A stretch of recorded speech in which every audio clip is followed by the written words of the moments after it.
One of the busiest streets in New York, luxury stores, expensive restaurants, and people lost in the city crowd. Everyone is in a rush to get somewhere. No one is interested in what is happening around them. But a man was sitting on the corner of the sidewalk far from the public eye. With his old coat, worn-out pants, and dusty shoes, he was like a forgotten part of the city. People were passing by him, some were looking at him curiously, but none of them stopped and said a single word to him. Until he stopped in front of a black, dazzling limousine. The door of the limousine opened slowly. A man in a suit got out, looked around first, then walked up to the old man. "Sir, Mr. Trump would like to talk to you." The old man raised his head. What the man in front of him said seemed like a joke to him. "Me?" he asked hesitantly. The man smiled. "Yes, please come in." The entire city was watching in surprise. The people around him stopped and started to watch the event. It was not unusual for a man like Trump to invite an old man sitting on the street into his limousine, but the old man still hesitated. Trump leaned out from inside the limousine and gestured with his hand. "Please, come in. I want to meet you." The old man slowly stood up. As he stepped into the limousine, he felt the soft texture of the seats. He couldn't even remember the last time he had been in such luxury. "Why me?"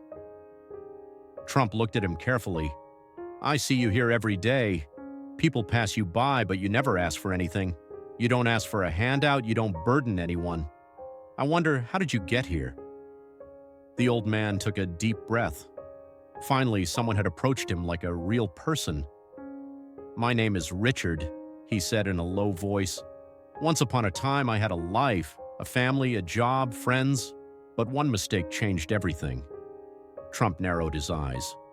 "What happened?" Richard began to explain, his eyes distant. "I was once a successful man. When I was young, I had big dreams. I worked in finance. I was confident. I trusted my intelligence. I made a few successful investments and I made a lot of money in a short time. I was making so much money that I thought it would last forever." Trump nodded. The story sounded familiar to him. He too had taken big risks in his time and was in danger of losing his fortune. Richard continued, "But then I made a mistake. I trusted the wrong people. I invested in a risky business and in a few months I lost everything. My entire fortune went up in smoke. First I lost my house, then my car. And worst of all, my family turned on me." Tears filled Trump's eyes. Richard's voice trembled. "My wife said, 'I'm not safe with you.' My son said, 'You're not my father anymore.' And one day he left. I was all alone." Trump listened quietly.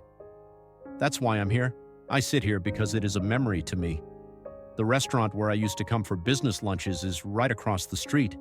I see my old friends still eating there, but now I can only sit on the sidewalk and watch." There was a heavy silence inside the limousine. Trump took a deep breath and put his hand on the old man's shoulder. "This is not the end. Richard, sometimes life pulls us to the bottom, but that doesn't mean the end has come. You're still here, you're still breathing. It means you can start over." Richard shook his head. "But how? Who would give me a chance?" Trump smiled. "Me." A fate that changed in a moment. Trump took a card out of his pocket and put it in Richard's hand. "Go to this address tomorrow morning. A job is waiting for you at my hotel. But not just a job, a new beginning." Richard couldn't believe his eyes. "Is this a joke?"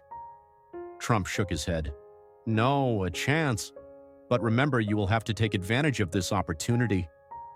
The old man's eyes filled with tears. For the first time in years, someone was actually offering him an opportunity. The limousine pulled up. As Richard opened the door, Trump looked at him one last time and said, "Everyone deserves a second chance, Richard. Just don't stop believing." The next day, for the first time in years, Richard woke up excitedly. He went to the address on the business card. When he arrived at Trump's hotel, the manager who greeted him smiled. "We've been waiting for you, Mr. Richard. Come on, let's go to the office." At that moment, Richard could not hold back his tears, because Trump hadn't just promised, he had truly changed his life.